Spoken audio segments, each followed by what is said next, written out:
दीदी, ये हाँ। भावर क्या होता है? भावर कहते हैं फेरे को। अच्छा। और ये होता कब है? कन्यादान के बाद होता है। काहे? इसमें वर और कन्या अग्नि के समक्ष फेरे लेते हैं और अपने संबंध को सामाजिक रूप से स्वीकार करते हैं। अच्छा।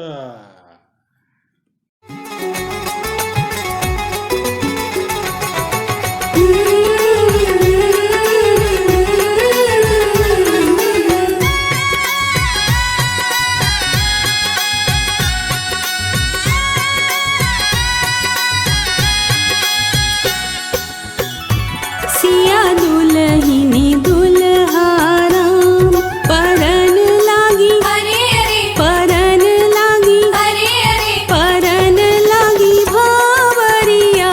सिया दुलहिनी दुल्हा राम परन लागी, अरे अरे परन लागी, अरे अरे परन लागी भावरिया। सिया दुलहिनी दुल्हा राम।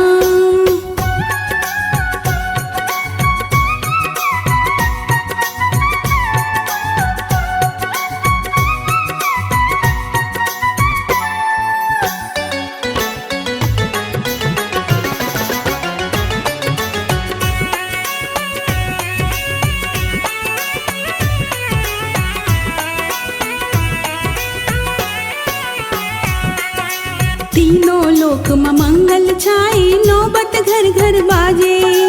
सुकुमारी सिया दुल्हन राम सा दुल्हा मंडप साजे।